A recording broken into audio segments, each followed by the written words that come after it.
Hey guys, my name is Kendrick and welcome to ENFP Mail. Today I get to interview Virsaviya. And can you pronounce your middle name for us? Alexandrovna.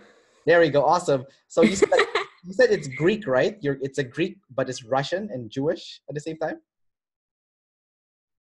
My first name is it's a Russian version of a Hebrew name by way of Greek, but my middle name Alexandrovna, that's just pure Russian, all Okay. Russian. It's Alexandra. It means of Alexander. So you're Russian then? Yes, I was born in Moscow. Like 100% Russian? No, I was born there, but my parents are both actually from Azerbaijan, which is out in the Caucasus, like between Russia and Iran. Oh, so you're Azerbaijani then, I guess? You're not Russian? Yeah, yeah, Or I maybe, guess. maybe a mix, I guess? Well, it's like it gets into all kinds of like complicated, like national ethnic things because in Azerbaijan we're not considered Azeri, we're considered Jewish. Like in that part of Oh, the world, being Jewish is considered a like an ethnicity, not a religion. oh, okay, that's interesting. Yeah, yeah, it gets into all kinds of complicated stuff. So, Virsaviya, what kind of ESFP are you? So my type is double masculine, SEFI, consume, sleep, blast, play. And how did you feel when you got your type back from David Chan, like I guess long time ago? It's like over. Yeah, almost a year. So my first very initial reaction, I cried in the car because I was sure of all the types. I was sure I was not an SF. Yeah. But then once I watched their video and understood what they were saying and like, well, slept on it a little bit, I realized that they're completely right. And I've had almost a year to try on this type, and I'm constantly amazed at how right they are and how adeptly they were able to spot the coins. What did you think you were before you got this type back? So, actually, so Evelyn is my podcasting partner, and Yeah. her and I have been doing this thing for a while. How we started talking actually was because I thought my type was Evelyn's type. So she got her Oh. type maybe like 2 weeks before me, and when she did, I reached out to her. I'm like, oh my god, I think I'm NETE too. Yeah. I'm not. So you thought you were an ENFP jumper, Yes, yes, I did. but then you're I guess they call you a mope, I guess, like but you don't seem Yeah. like it though. Like, Yeah, yeah, that's what we're supposed to be, right? I'm supposed to be a mope, but yeah. I don't know. Um, do you feel like you're very introverted or not? I don't actually. That is one of the things that took me. So all the different parts of the type, a lot of things made sense once they started explaining it, and I gave it some thought. But the introversion, extroversion, not quite. And I think there's a couple of things that play there. One of them is that how they define introversion or extroversion is very different from how I think about it. Yes. I think they're very much on the like, are you always with the people, kind of like always out with the like expending energy or not. Whereas I think of introversion and extroversion as what is the source of your energy? Okay. And when I think about it this way, I don't think I'm quite like a stereotypical introvert. Like consume sleep, I'm supposed to be really introverted, but I think I'm like an ambivert. Oh, I see. I see. Okay. And you have your self above tribe. Can you talk about that a little bit? Yeah, sure. Anything in particular? Just do you have any stories where like maybe you had a crossroad between doing something for yourself versus doing something for a tribe, and then you chose yourself first. Well, I think like, a couple of decades worth, like that's been my life. I think the thing about self above tribe is that um, whatever is going on, I'm always checking in with myself before I'm checking in with the tribe. It doesn't necessarily mean I don't check in with the tribe. And that doesn't necessarily mean I always choose to act from the self. It's just that before I can think about the tribe, I have to check in with myself kind of thing. Yeah. Um, and yeah, of course, there's constantly things like that. I mean, I'm the youngest of four kids, and like growing up, family was the number one thing, and you're always taking care of the family and doing everything for the family. And like when I graduated from college, my siblings, they were all older than me. And it didn't even cross my mind to check in with what does my family need. My first thing was, I want to go travel. Bye. Like, so it didn't even whereas my sister, she's an EJ and her first responsibility is to the family, Right. Only afterwards does she allow herself to do something for herself. So I think that's yeah. Did your sister get officially type as well? No, it's just what I think her type is. But she's somewhere in Shannon's vicinity, because when I met Shannon, I immediately thought, holy hell, you remind me of my sister. Oh, she's very ENTJ-like, I guess. I think she's an ESTJ, but she's definitely visual and leads TE. Everything else is a little murkier. Let's talk about your sleep. Okay. How do you use it, and is it always on usually? Like you're always processing how you feel, what you're thinking, what's going on in your life, Yeah. Yes. I mean, yes and no. I'm always processing, but the only times I'm not processing is when I'm out there gathering new information. I see. So if I think thinking of the animals as a filter is very very apt, because first I have to go and gather information, and then before I can do anything with that information, I have to deeply process it for myself. So the only time I'm working with something that I haven't processed is if I'm still consuming it. But once I've consumed it and processed it, only then can I take it to the tribe and, blast or play or whatever. Gotcha. And then your sleep is an NF. Like, what's that like? That's kind of weird. Like, what's an NF sleep? Evelyn and I have talked about this quite a bit, because she has SF sleep, and so do you, right? Yeah, but yours is NF sleep. Like, what is NF sleep like?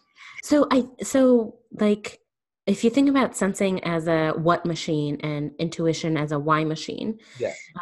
SF sleep is what do I feel, what do I value? Whereas NF sleep is why do I feel what I feel? Why do I value what I value? Oh, okay. That makes sense. So I'm constantly trying to understand, okay, so I had this experience, right? Whatever the experience is, I know what it is from the SEFI. Yeah. And then it hits that NF, and now I have to, okay, so why did I feel that way? Why do I value this thing? Why? It's really annoying. Oh, that's super cool though. That's a really good explanation too. Like very ST clear. I'm glad. I guess it's because you podcast, so you have a lot of practice. But what about consume? You consume SF, so you like consume like music videos then, or like really cool stuff, like Hollywood stuff. Then how does that work? So it's interesting. Have you interviewed Andrea Kwan? I think is her name. I did. Yeah, I have interviewed. Yeah. I think it was through, I was watching her interview on somebody, maybe on your channel or maybe Benjamin's, I don't remember. But there's a similarity that I noticed to SF Consume. SF Consume wants to consume, first it wants to experience things personally. So SE, to experience things, and FI is like what I want and what I value. Yes. And because it has that SF Consume, it also puts a lot of value on other people's personal experiences. Oh, okay. So, for example, if I am trying to NF sleep on something and something isn't lining up, it doesn't make sense, I will go and consume. But what I go and consume is other people's experiences in a similar situation. So I'll start poking people in my life and like, hey, how, when you're lonely, how do you experience it? What does that feel like?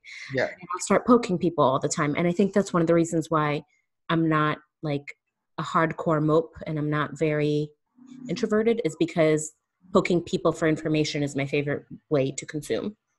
Oh, I see. That makes sense? Yeah. The weird thing about that is that also sounds like play also, because you're getting intuition. It does. And I actually disagree with Dave and Shannon on their definition of play in terms of plays, getting information from people. I think play is gathering for the tribe, whereas I'm gathering things, but I'm gathering it for myself. Yes, my source is people, but why am I doing it? I'm doing it because I want it, not because I'm trying to help out the tribe in some way. Oh, okay. That makes sense. Yeah. That makes a lot of sense, actually. And that's the part of my type that I had the hardest time accepting, is that I was play last, because like you just said, it sounds like play, right? That I'm getting information from people, Yeah, but I think that that's coming from, it's still coming from consume, not from play. gotcha. So your play is last, and Yeah, yeah, it is. it's double masculine. So what how does that manifest? Oh man, I feel like the people in my life would probably be able to answer it more easily than I would. Yeah, Um, I think it manifests itself in a degree of perfectionism, where if I'm going to expend that energy, I'm going to damn well be sure that it is worth expending. yeah, That kind of thing. So because of that, like, especially with also demon blast and demon play, like if I'm going to be doing all of that, then I'm going to make sure that it's worthwhile. yeah. And that's not always the best way to approach things, because sometimes you just got to throw shit at the wall and see what sticks just for its own sake. And I have a really hard time doing that. But then you have double feminine sleep. So how does that work then? That's kind of confusing. It is, yeah. Well, I think actually, so like, there's a lot of different parts of our type Yeah, from where we have sources of tidal waves. And I think one of the biggest sources of my tidal waves is from having that masculine external world and yeah, that feminine internal world. yeah. Where, like you said, I have the double feminine NF sleep, which is constantly responding to this external world. But that external world is so immovable. It will not budge. Oh, I see. And so I think in some ways, for somebody who has play last, I'm at an advantage because that play last is double masculine. So I feel like I have easier access to it than some other people who have play last. That Does that makes so make much sense? sense. Yeah, no, it does. Yeah. Yeah, it makes a lot of sense. Okay. Because I have double. I'm your opposite, right? I have double feminine play and double masculine sleep, right? So like, I get so angry when like people wake me up. Like I am the biggest jerk if you wake me up. I like my sleep is precious. Like I have Yeah. such trouble sleeping, right? But like when I actually fall asleep and someone wakes me up, I I'm not pleasant to be around. I'm Yeah. this asshole person. Like it's so bad, you know? Yeah. See, whereas, and I think that's one of the qualities that like I'm trying to definitely grow in myself, is that like pushing on myself and pushing on my internal world, Yeah. because it is so wishy-washy and just constantly Yeah. responding to the external world. It's really hard to lock it down, but I have that savior FI, so I feel obligated to know what my identity is, but my identity is always changing. It's Because really annoying. it's flexible. Yes, yes. You know, I'm the same as you because you know you have double masculine play and it's last. So even though it's last because it's double masculine, you have access to it, right? Well, I have sleep last, but it's double masculine. So even though it's it, last, I it can is use it. like, yeah, Yeah, I know how to use it has like actually. this awareness of it that you Yeah, yeah, can't stop. exactly. Yeah, Yeah, that's so yeah, fascinating. Um, let's talk about your TE then. So your T is masculine, and yeah. it's your third function. Mhm. So are you pretty good at using it then? Like your T's, even though Um, it's minutes, is it still pretty decent? Would you say? Yeah, I think so. I mean, I think the people in my life are probably better able to answer that question, but I feel like I don't struggle to use any of my functions. Even the I feel like for somebody who has NI last, I don't struggle to use it. It's more that like the demon part of NI or the demon part of TE comes out from the human needs and like pushing back on feeling boxed in by those things. Does that make sense? Well, let's talk about that in more detail then. Like, let's talk about your NI. Like, what tidal waves have you had from that NI line? I mean, I spent most of my 20s living abroad, traveling around the world. Like the up until I moved to California, which was what, like 3, 4 years ago. The longest I'd ever lived in one place was less than a year. It was 8 months. Is Like that to avoid responsibility or commitments? commitments, yeah, yeah, yeah, absolutely. It's like whatever. If I make a commitment, I that commitment needs to have an escape hatch, if that makes sense. Yeah. Like, sure, I can make a commitment. I can promise I'll do X, or I'll, like live in a place, sign a contract, whatever it is. But whenever I take on that commitment, I know exactly when and how I can get out of that commitment. I know. So like, I'm always acutely aware of where that escape hatch is. And that's definitely demon OI. Like, and I think demon NI, especially, like, Yeah. I just like, nah, you're not going to control me. Now, so they talked about how double observers is trying to avoid pain, and double deciders have problems with fear. And Mm-hmm. fear stems from control, and the control for you is NI. It's abstract. So what is that abstract thing that you're fearing? So this was one of the things that actually in the typing video that Dave and Shannon sent me back in the days when they did videos, that came out that I think was the hardest pill to swallow, so to speak, but also the one that as soon as I heard it, like, man, there was so much truth in it. One of the overarching NI concepts of my life that I feel very much resistance to feeling controlled by is like sexism. I grew up in a very sexist family. Yeah. A lot of responsibilities were very gendered in my household. Yeah. And so that's this like NI concept that I feel afraid to be controlled by. And Okay. so anytime that's like on the table, or even if it's not on the table, I always bring it around somehow into the conversation to be like, oh my God, but do you even know this like huge overarching NI concept? And aren't you afraid of it controlling you? Like that's what's going on in my brain. So and so I assume it happens with everyone else too, but it doesn't. Well, does that mean like, is it because you're also double masculine? So like the gender roles is kind of like you're trying to fight against that in a way? Well, yes and no. I think the part of the double masculine is that, like, I am double masculine, and my double masculineness is in the extroverted world with SENTE, Yes. and I have the masculine TE. So I have a lot of quote unquote aggressive behavior in my life. And that's something I've been hearing my whole life, Yeah. and women aren't supposed to be that assertive and things like that. Right. So of course my brain pays extra attention to it because, one, like you said, I am double masculine, but two, because I have that demon and I of don't control me, bro. Yeah. How do you see your demon SI? Well, it's in the physical world, right? So that's my fear is not like, discipline and whatnot. Those, like discipline, for example, that's not concrete, right? That's more like an idea, right? So that's more like an N thing, right? That's why I guess when Jocko talks about it is NI, discipline equals freedom, right? But like for me, it's S. So it's like being locked in a relationship, for example, or being locked into a job, 9-to-5 job, or someone telling me what to do. And that specific thing that people tell me what to do is like, if I have to do something concrete in the world, like let's say I work in the fitness industry. So one of my job is to oversee the fitness facility, and one of my job is to clean machines, right?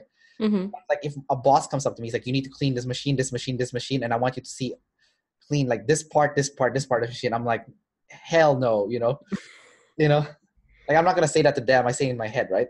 Yeah, well, yeah, of course. I was like, I don't want to clean the machine as detailed, SI is very detailed, right? As detailed, as thorough as you want me to do. Because I don't want to do it, it's like, it's very irrational, right?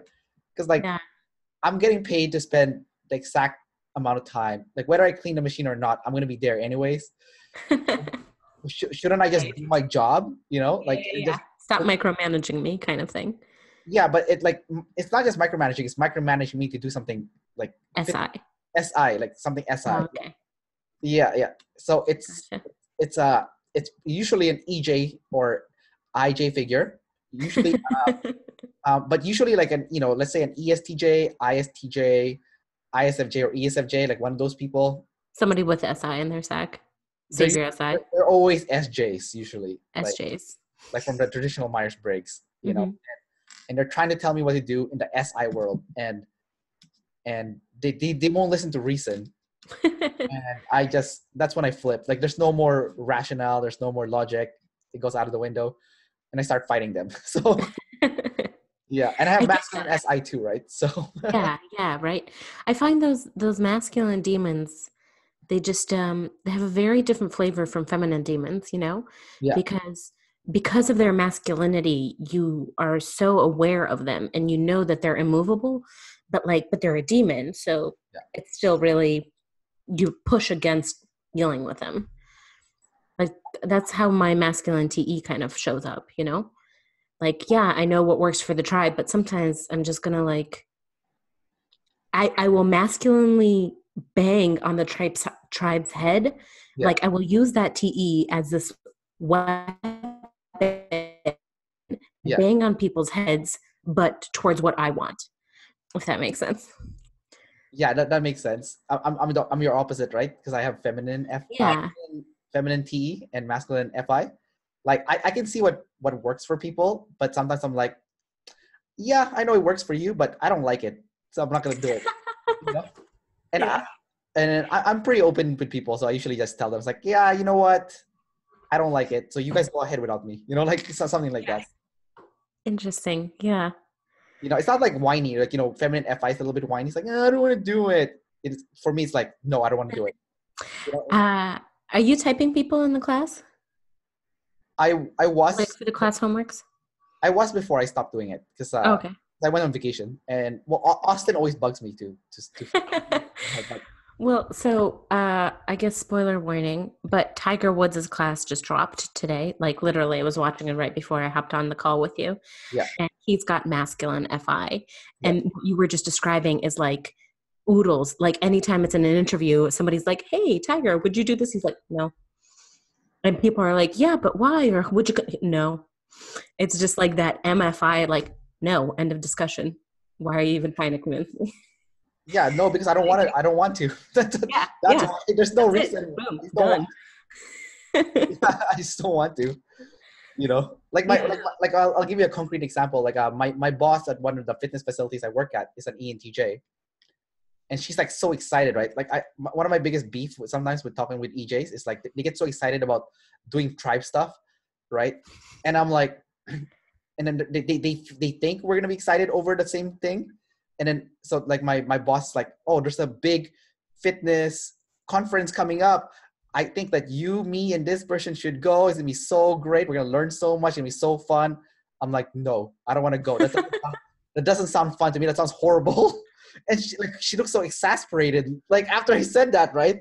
Yeah. She just assumed that I would love it. I was like, no, I hate those things. Yeah. Yeah. So like, yeah, it's quite interesting. Uh, Yeah. like what my girlfriend is feminine FI, right? So she's always whining when she doesn't want to do it. She's like, no, I don't want to do it. I don't want to. Well, it's like it's coming from this place of like,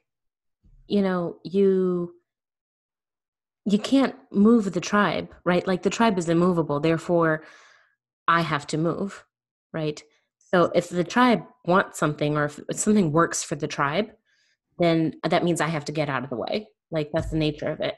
And so trying to assert that FI in the face of such an immovable force is like, it's very hard. And it's also kind of terrifying too. That's for feminine FI then, would you say? Yeah, for feminine FI, like, because it is so like brittle and Yeah. it feels like sometimes, especially when it's feeling very vulnerable, pushing on it even a little bit feels like it'll just break.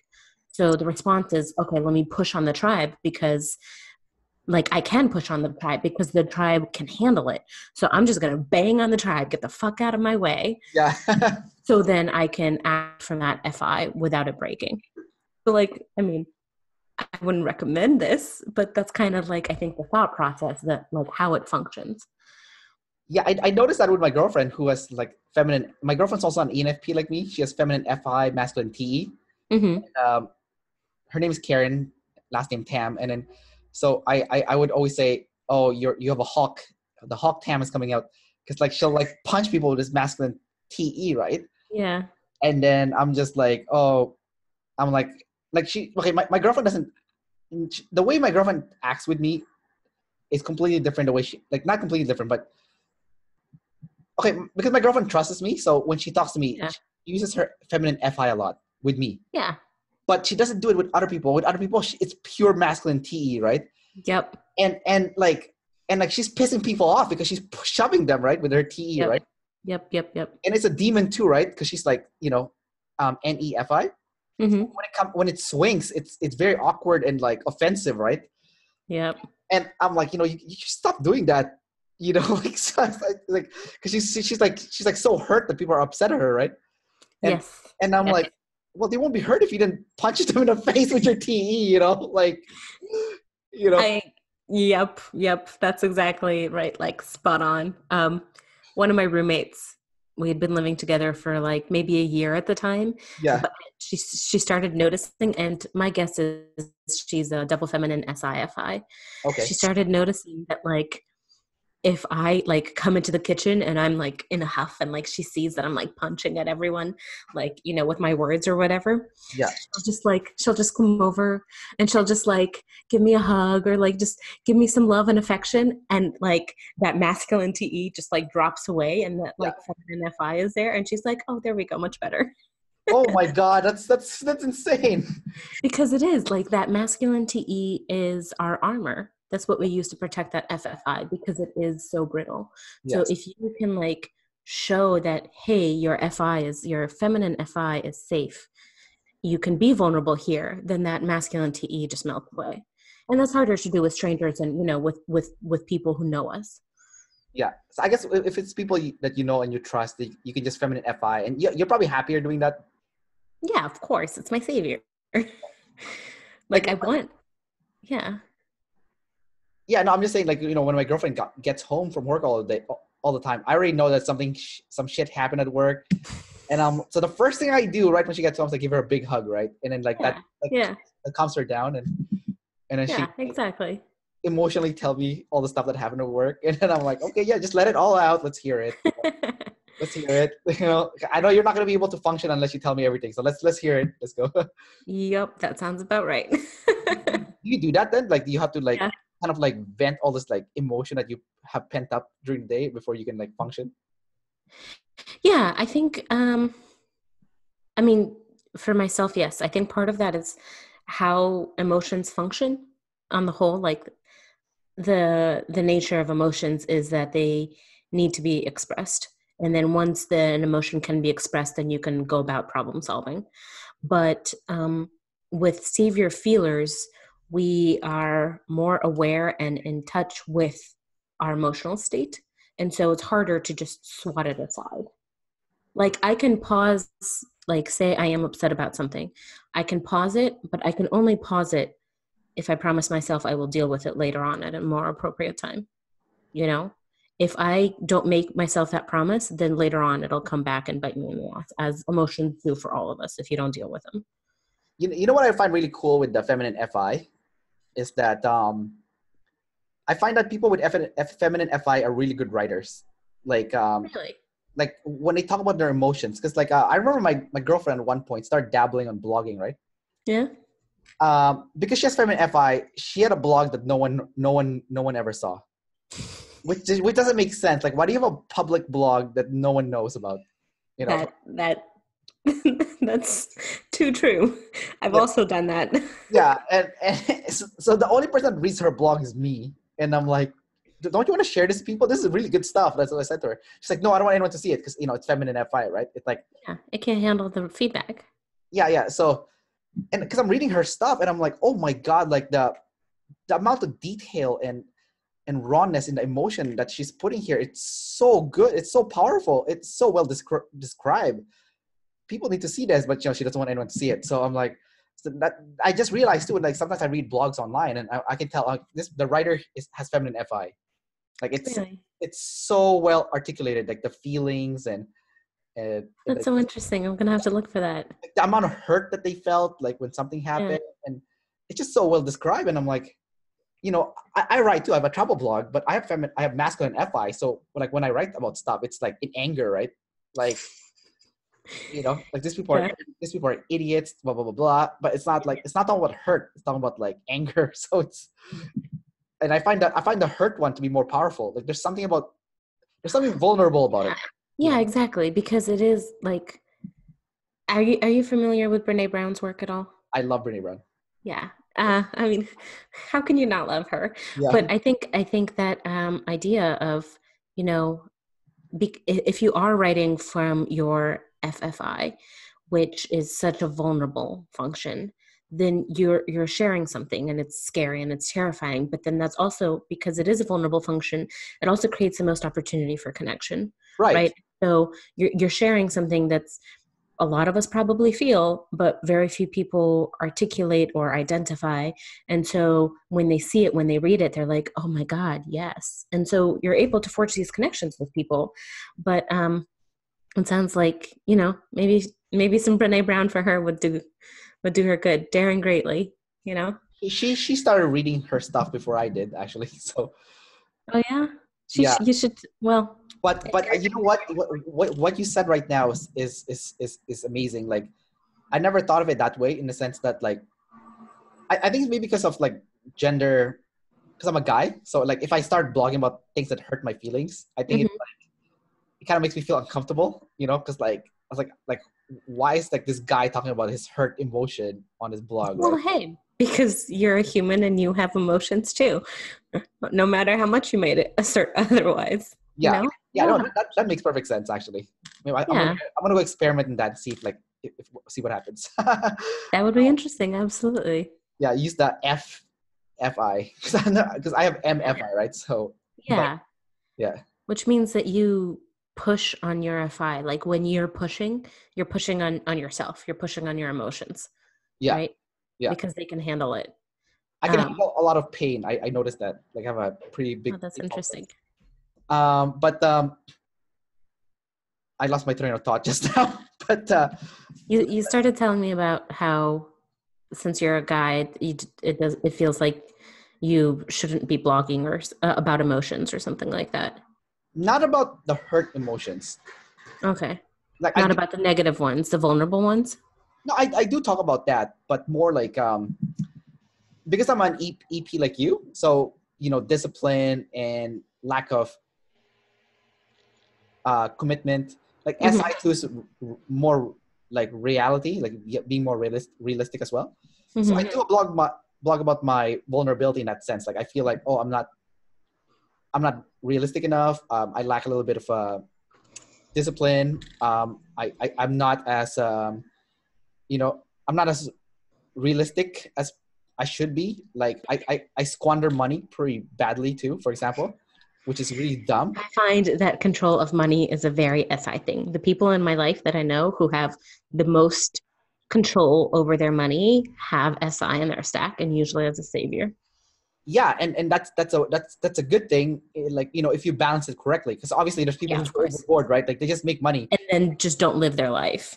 Yeah, and they're miserable. They hate themselves, right? So that's also a problem. So, like, I guess the person that's best with SI is someone that has it as their second or third. Not Yeah, have it in balance. Yeah. yeah, because then they're cheap, but there's certain things in their life that they know they should spend their money on, and they do that. But I'm completely out of control. Like, I completely just spend on things that I like, you Yeah. know. So Yeah. No, I totally get that. yeah, and it's I think it's an EP problem. I think a lot of EPs do this. Like, Yeah, you I probably agree. did. You traveled a lot. You probably did this too. So Oh yeah, for sure. You kidding me? I'm like 10 years out of school and I barely made a dent in my student loans because I'm like, nah, I'd rather enjoy life right now. yeah, damn Like, EPs. yeah, exactly. But it is one of those things that is, uh, sooner or later have to I, learn. I made a very interesting kind of, like, I don't know if it's a discovery, but observation, I guess.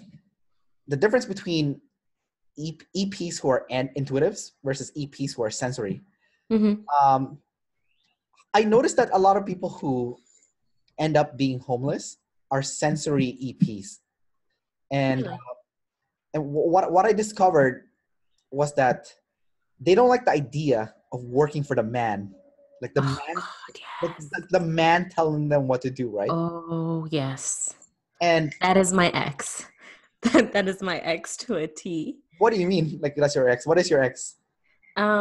My guess is that she, like, looking back on it, I'm like kind of like, but looking back on it, she's probably MFFISE. But she had such, like, no, don't control me, bro, going on at one point in her life. so she's originally from Minnesota. At one point in her life, she packed a backpack and hitchhiked to San Francisco to intentionally live on the street. And I'm kind of like, to me, that's like, whoa. But from her, it was coming from a place of, no, the man can't control me. Like, don't control me, bro. Yeah. That kind of like, I'd rather be living on the street than like feel obligated to somebody who is not in line with my values. Like that terrified her. Yeah, and I've seen that in a lot of EPs, ESTPs or ESFPs who would rather be homeless than listen to the man. Like, but then if you think about it, they don't have any freedom because then they have to, do things like panhandling or Yeah. to make ends meet. And you're not really free if you have to do that to, Yeah. So, and it's a little bit different with end users. Like we're okay with getting a job, but like we get it. Like, okay, yeah, we know we need to get a job because otherwise we can't make ends meet. But it's more like the commitment to one job. Like my girlfriend, we've been dating for 6 years now. Wow. In that 6 years that we were together, she's had like 4 or 5 different jobs, and like it's like I'm like, seems reasonable. yeah, no, I'm not saying it's wrong. No, yeah. But like I've had the same job, like pretty much in the same industry, that's 6 years, right? Yeah. Well, so part of that, and this is fascinating because Evelyn and I have also talked about this, right? Yeah. And a part of that is that the sensory, there is the demon and I, but there's also that sensory wants to gather. I want more experiences, right? So like, I'm 32 years old, but in the past 10 years, I have worked in like 3 or 4 different countries, and I've had several different kinds of professions. And like, because I'm trying to go and gather more and more sensory experiences, whereas for lead and ease, the sensory is associated with narrowing down, with control, and with stability, right? So you don't want new experiences, right? New experiences are like the opposite of what you're seeking because it is your last demon flip. Like that's even more like, oh my God, don't make me SE. Like that's even harder for you guys. It's the same as like asking me to NE. That's hard for me to do because it's using my demon in a way that's not even in my stack. Yeah. Yeah. And also the NE wants new ideas as opposed to new experiences. Yeah. Yeah. I mean, it's I find it's like one of the weird things that I discovered with like SI and SE, for example, is like with exercise. Like I like to do the same kind of exercise over and over again. Like I don't want to do any new workout. Like, oh Jesus Christ! Like I would absolutely hate that. Like okay, like I'm in the fitness industry, so I teach like fitness classes. Yeah. So, there's like the what do I call it, the proven exercises that gives you the best bang for your buck, right? Yeah. So I always put those, and like let's say I'm doing a circuit, I only change like 1 or 2 exercises in the circuit, right? And I notice that people who like SE don't like my classes. Everyone who comes to my classes all the time are SI users. They're like, oh, great, we're doing the same exercise again. Yay. But then like the SE users are gone after like the second class. They're like, we did this last week, like. Yeah. You know? And then like I'm talking to people who are like, let's say ENFJ who like different exercises, and they're always doing different exercises. I'm like, dude, I hate your class because you're doing this. You keep doing changing the exercise. Like, I don't want to do that exercise and then next week change it to a different exercise. That sounds horrible to me. I want to do the same exercise every week. Yeah. Yeah. And that's why like that. If you're trying to type someone, that's why that's like a powerful cross check. Is like, okay, so you're seeing, I don't know, OI, but like, is that OI associated with the sensory? Like, is it their sensory that they want like stable and locked down, or is it their patterns that they want stable and locked down? Because like SI, like what you're explaining to me sounds like death.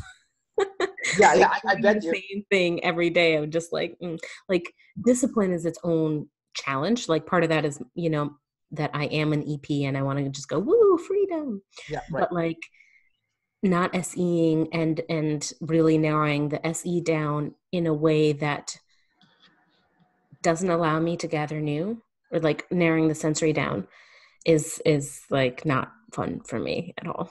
So I'll tell you something really funny right now. So I traveled quite a bit too, like you did. Like, and sometimes I go to a new hostel and I'm not doing anything, right? Like, talking to people, and like people with SE would come up to me and start like accusing me, like, you've been here for 4 days and you haven't done anything. You haven't done kayaking, hiking, tried new food. I'm like, I don't like that shit. Like, I like to eat in the same place and eat the same food, you know? Like, like, yeah, I get that. I totally get that. I like the idea of going to new places. So I go to new places because I have NE, right? So I like the idea, you know? So, but like when I go to the new place, I like to do the same thing in a new place. So Yeah, no, I totally get that. I totally know the people you're talking about, and I'm actually always very frustrated by people like that because everyone has their own travel experience, you know, and yeah, who are you to judge that just because somebody is hostiling differently from you? yeah, But it is also very much a like, well, why wouldn't you want to go try a new place? yeah, Kind of thing. That's like where my brain's at. But I've been there where um you know, you find an awesome place, to try their food, or you find a hostel that works really well, and you just like, why change it if it ain't broke? yeah. Like one time I was traveling, I met this one INFP girl, and she literally has been in this hostel for like 4 days, and all she does is sit in her bunk watching Netflix, right? And and I'm like, but she's happy. Who cares? She's like, Yeah, and you know what, sometimes it's not about going out there and taking in the new. Sometimes it's about getting out of where you were, right? yeah, Like sometimes that's how you do it. Yeah, yeah, to each their own. yeah, exactly. We're very understanding double decider talk. Oh, yep, very much double decider talk going on. Yeah, no, no, that's a good lead way because we just talked about like our issues with like discipline or like being controlled. So now it's like, Yeah. yeah, we get how people feel. It's okay. It's all good. Um, what haven't we covered yet? I think we talked about everything already. I'm trying to discover a T. Oh, let's talk about SE. So you're masculine SE, right? So do you like to like make a lot of noise or like destroy things or like, or So that's an interesting one. Um, so my family, we are all, with the exception of my mom, we're all either visual or double masculine, right? So there's a lot of masculine energy going on in my family, like getting together at the dinner table, just all arguing. yeah. But that's like our norm. Like if we're not arguing, then something is wrong. Um, That sounds horrible. so, you know, to some people it is, but to us, like it works because I know that like I can like, and we're the other thing that's interesting is that we're all info dominant. None of us are energy dominant. So Yes. we're always arguing about the information, right? So Yeah. like my brother and I, who my guess is he's double masculine and ETI, my brother and I will like get into it with something and like we'll argue and we'll be yelling at each other and whatever. And then like 5 minutes later, we'll be laughing, you know, and we'll just be shooting the shit, whatever it is. Because like part of it is observer and info dominant. Like, well, that's the information, that's the argument. We can like set that aside and still enjoy each other's company. I really like that. Um, my brother-in-law, actually, when he first married my sister, he was like, yeah, this is really weird. How do you guys do it? I'm like, I don't know. Um, But you guys probably feel a sense of relief after you explode on each other, and afterwards it's like you're kind of like Italians. Then you're like blowing up. oh, very much so. Yes, like your stereotypical like Italian or Latina like culture. Like that's what my family is like. Very loud and boisterous and like all over the place and huge family, the whole thing. Like 1 minute you're fighting, the next minute you're all crying, and it's like Crying doesn't happen. It's always fighting or laughing. fighting. Oh, okay, I Yeah. see. Crying doesn't happen. Masculine deciders, all of us. I think my mom is the only one who's not a masculine decider. And I think she's FE, so she's always the one's like, guys, calm down. Don't argue. Guys, calm down. It's fine. And we're all looking at her like, Mom, we are fine. She's She's the a weird one. she's an EJ with feminine FE. Yeah, So any kind of like harsh to the harmony is really hard for her. Whereas the rest of us are like, nah, Mom, it is fine. It's cool. yeah. We're okay. I think like a lot of people find that hard to understand sometimes. Like sometimes I'm arguing with someone, but I'm not. I don't feel bad during the argument. Like I'm just trying to clarify things. You know. Yeah. And I think that being a double decider and also being info dominant are two really key parts of that because for us, it's all about the information, right? And it's all about getting that information right because information is sacred. So it's worth arguing about. Oh, me, my identity, whatever kind of sentiment. Like, obviously not my identity, whatever, because my identity is important to me, but not as important as the observations and the information. Is that because your play not only is it double masculine, it's also ST. So you want to make sure it's accurate, you know? Yes. Yes. That's a good point. That's a really good point. Yeah, that ST really goes at it, doesn't That's it? why you get so heated over the having the information right, because it's ST, right? Yeah, but everyone in my family gets that way. Maybe it's just something in the water. Oh, it's just you guys. um, yeah, but what I wanted, why I even started telling you about my family, growing up. Both of my brothers and I were the three of us are double masculine, and growing up, and my sister she has feminine sensory. Um, there was always this anecdote that you couldn't give us anything, the three of us, you couldn't give us anything because it would just break in our arms, in our hands.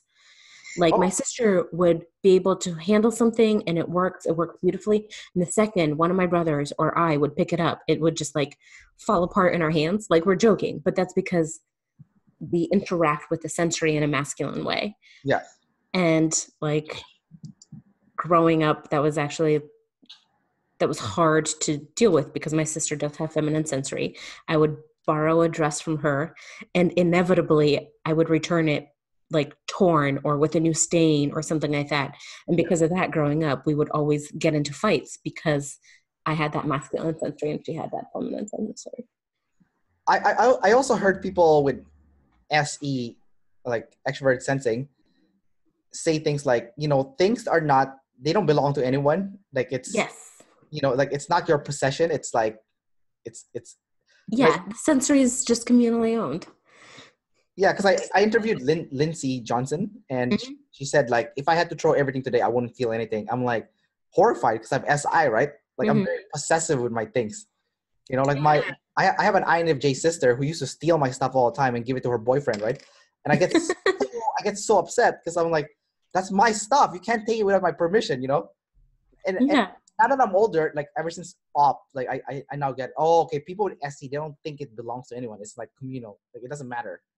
Yeah, it's like it's easier for it to go back and forth. But on the flip side of that is like our concepts, our NI patterns are like, don't criticize my NI pattern because that feels like you're criticizing me kind of thing. Like, And I so also noticed that our patterns feel very personal and not only is it personal, I also noticed you guys are more secretive about it. Like with the NI people. because it feels like you're criticizing me by criticizing the pattern. Yeah, Like, sorry, go ahead. right. Like I was talking to an INTJ about this before, and he was telling me his NI patterns. And then I said, well, what about this pattern and this pattern? Because I have NE, right? Yeah. Suddenly he gets so upset at me. Like he's like the most logical guy, and he just goes batshit crazy, right? And he's like, I'm never telling you anything ever again. I'm like, what? Why are you getting upset at me? Like I didn't do anything. And I think there was a recent Q&A that Dave and Shannon did where they're talking about how that's the nature of extroverted versus introverted functions, right? Yeah, Where the extroverted functions are sitting there and laughing at the introverted functions because the introverted functions are so, and we all have places where we're introverted and places where we're extroverted, right? yeah, So like we have FI, right? So all the FEs are sitting and looking at us and laughing at us. It's like, you guys are just, you need to broaden your horizons, right? Because our FI is so like personal. Like, no, you can't tell me what I value, right? yeah. But FEs are like, no, you're stupid for valuing that. Right. But like I don't know if you noticed this because you have FI, but sometimes when you're with an FE user and they're like blasting their emotions, like like kind of like I don't know if it's floodlighting or they're just like having an emotional diarrhea, kind of like oversharing. And Yeah. you're thinking to yourself like, why don't you just keep it to yourself? Like I don't want to hear that, Well, yeah, it's the flip side of that, right? Yeah, But then there's also, and this is something that actually once I really started to like let this sink in and see it, because I have quite a few FE users in my life that are close friends. yeah, Um, there's also something really um, beautiful and magical about that. So, like, on the one hand, yes, emotional diarrhea. I totally get that. And there's a time and a place, right? So if your timing is bad, then that can be really destructive in your life. But on the other hand, by FEing, by letting the values and the feelings be communal, you're creating a lot more opportunities to connect with people and to emote with people, like communally, so to speak.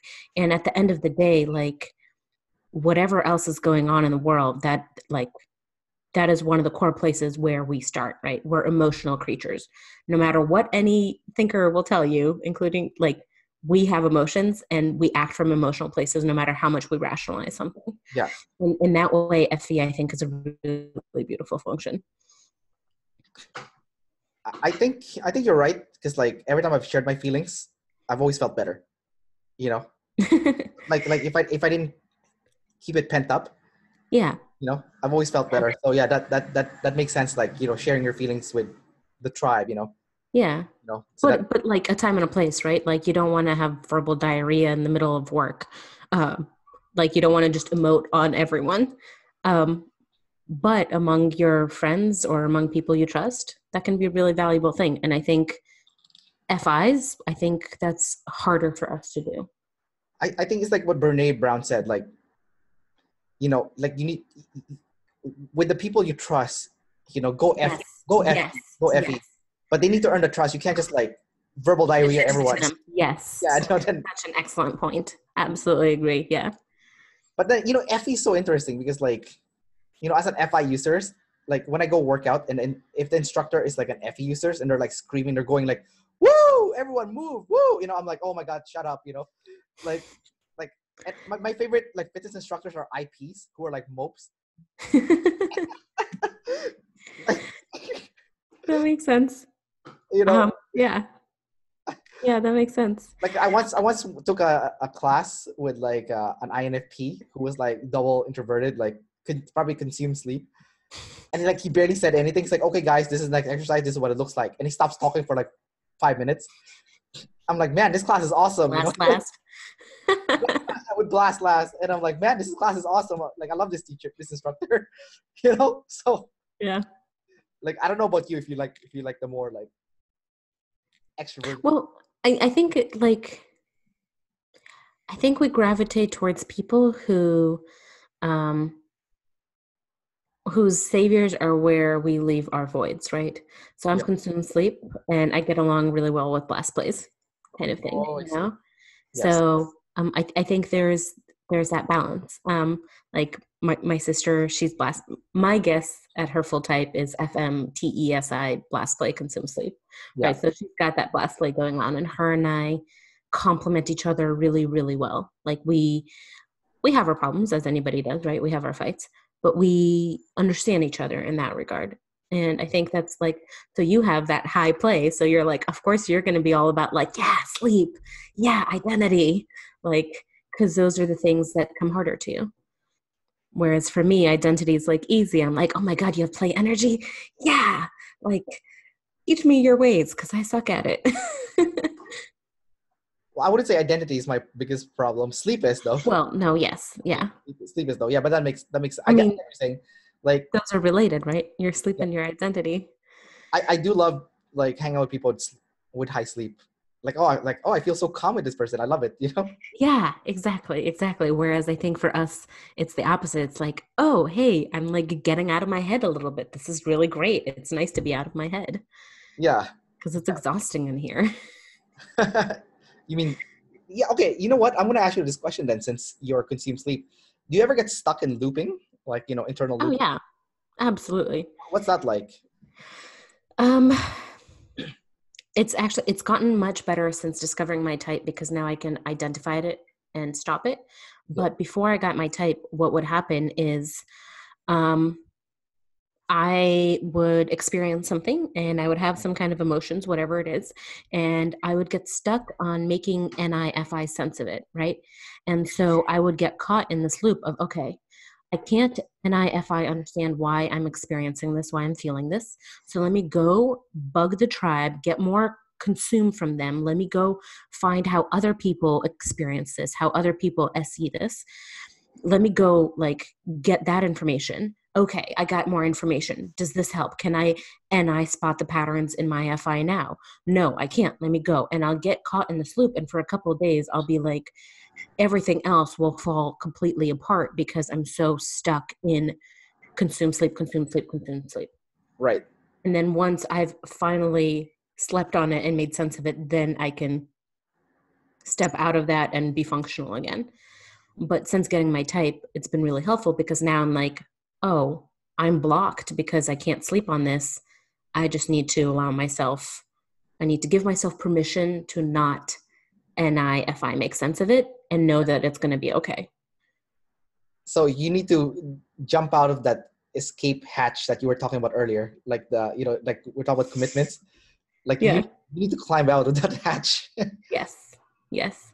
Well, sometimes like it's the last thing that I want to do, but sometimes the thing that helps is to go and be around people and not like to go play, essentially, is what helps break out of that. If I can summon up the energy and willpower to go to a bar with some friends or something like that, even though it's the last thing that I want to do, I'll probably won't have a good time, but I'll probably be grateful that I did it. So Virsaviya, I'm going to go ask you a few more questions and we'll wrap up the interview. So sounds good.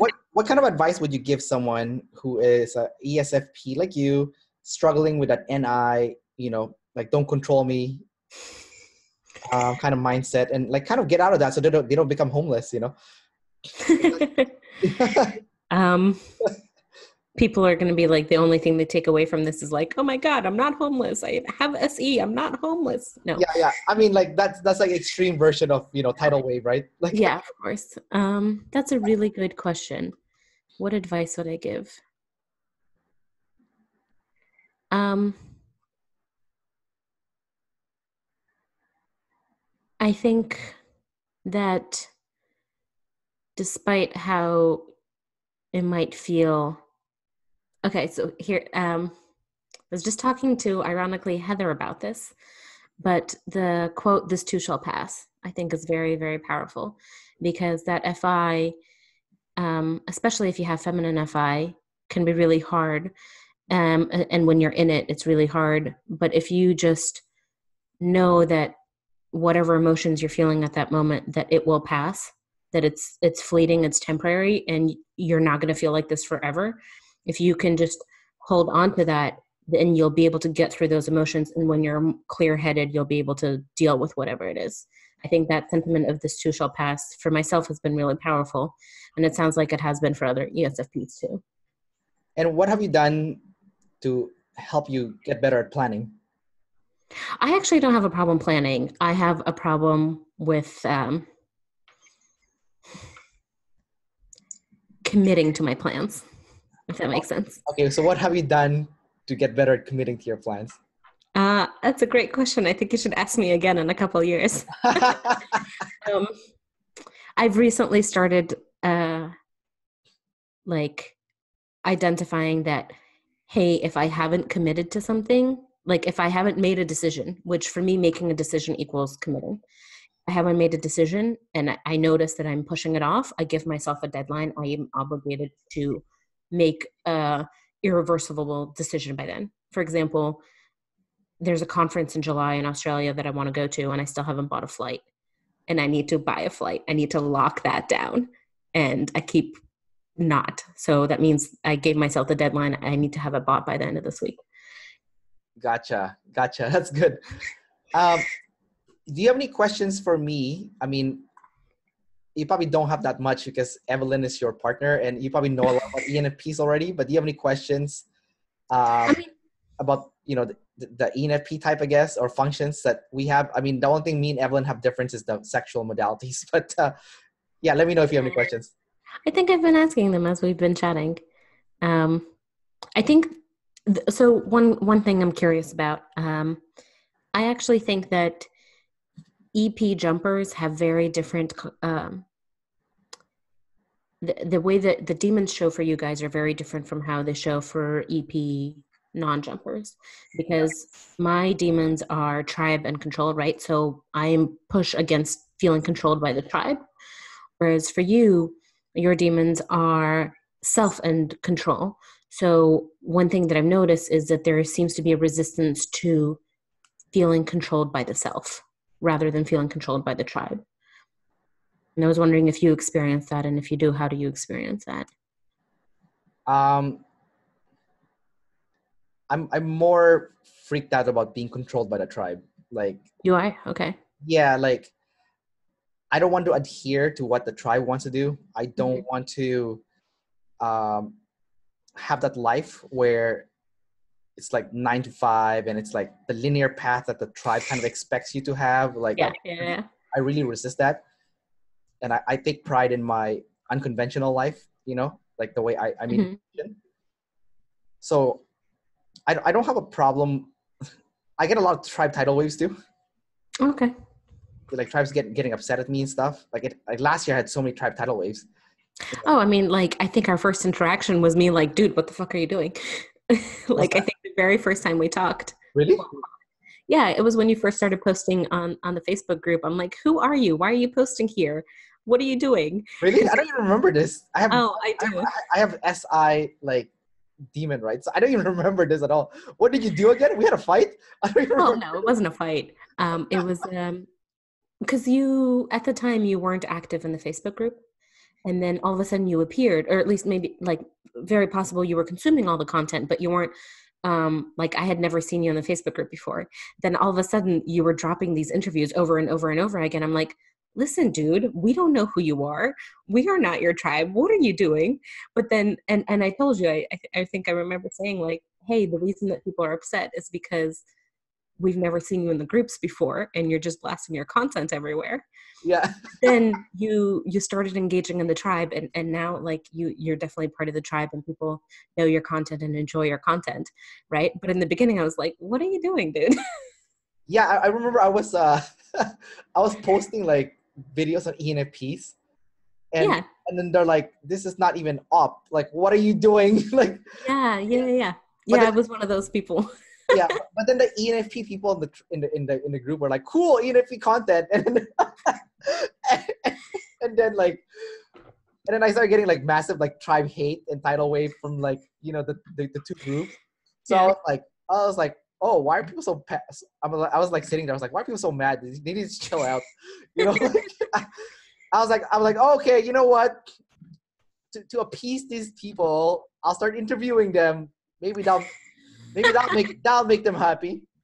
Yep, I remember this. And then I now remember that's all. this. Like yeah, and then I'm like, now that's all I'm doing. I'm just interviewing people. Do you enjoy it? Yeah, I love it actually. So I was like, engaging the tribe is not, it's actually pretty fun. And I was like, it's like a discovery, right? I was like, oh, and like people are messaging me. I have like friends in the group. I'm like, oh, this is kind of nice, you know? So I'm like, so I'm like, okay, I see. I'm like, okay, I see the value of not pissing off the tribe and like making friends with the tribe instead. And I'm like, okay, I get it. Well, I think that's the thing about like, well, where double deciding is helpful, right? It's like Yeah, it doesn't matter what your type is. It's not going to feel good if the tribe is after you, right? yeah, But with double deciding, it's like, okay, mea culpa. Like, I might have fucked that up a little bit, but here, let me adjust. And now we can be friends. And it works. yeah. And Have, I think that's a cool thing with being a double decider. It's like we can adjust, right? Because I noticed that people who are like IPs, they don't even know what to adjust. It's just like they just keep they're so oblivious. They're so out of, yeah. yeah, they'll just keep fighting and fighting the tribe. I'm like, well, you don't even have to adjust a lot. You just have to adjust a little bit, and then Yeah. that makes like the whole world of a difference, right? Yeah. And I mean, like, we're blind on that front, on the observer front, right? Like, we're just all in on the gathering, you know? Yeah. Oh, it's Don't horrible. even, yeah, yeah. But like since OP, I'm aware of it now, and like I actually see myself freaking out too. I'm like there's almost like I don't know if you feel this way, but there's like almost like a blockage, like or like a wall, like you're like I need to build, but there's like something like stopping you, like almost wants to distract you and start like telling you like no, you need to gather, man, or like Yeah. Oh my God, you're stuck? Go get more information. That will yeah, solve all your problems. yeah, and then like I have this internal conversation in my head now. I'm like, no, you're lying to me. Like, so interestingly, even so last night I was typing Tiger Woods, Yeah. and Evelyn and I have a typing a doc where we share our data sets, right? So Yes. that we're typing off of the same content. Yes. Yes. She had already watched a bunch of videos, and so I had the option of going through the videos that she typed or going out and gathering my own videos. And like, it was so hard not to fight the urge to go and gather my own videos. Yeah. So what did you do? I did both. I watched all the videos that she had posted, and then I went and got some more of my own. Well, I mean, you have consume first, right? So you're like, I'll just consume all of it. Yes. Except that can backfire too. We've both gotten to that point where like when we were typing Alexandria Ocasio-Cortez, I Yeah. had consumed way too much content, and I totally turned myself around, and I got to that place where like any type was possible, and I Yeah. had no idea which way was up. Yeah. So like, definitely over consuming. There's a line. Yeah. So you have to narrow yourself down otherwise. Oh yeah. So yeah, so what are you doing to better your building, your blast? Because that's our problem, right? Us like EPs, like we don't build enough, right? So we get to the point where we know so much from consuming, but we have nothing to show for it because like we haven't built anything, you know? Yeah. So Yeah. I mean, you have a podcast now, which I think is helping. It is, yes, and that's definitely been good. There's also a couple other things that I think help, and one of them, I think I have to go in a minute. Okay, well, One of them, I was actually just this past couple of days, there was a lot of consuming that I was doing, poking the tribe for certain things. And I see the NI thread in it. And I'm trying to, again, give myself more like rules and guidelines. Like, okay, I have to do X. Like, I've consumed all of this information. I see the NI thread on it.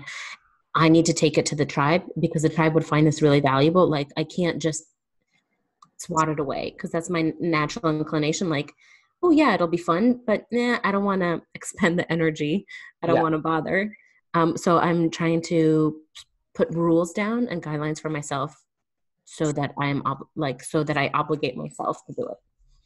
All right, Virsaviya. So thanks again for doing this interview. So how can people find you? Like, where's your podcast with Evelyn, and what is it about? Oh yeah.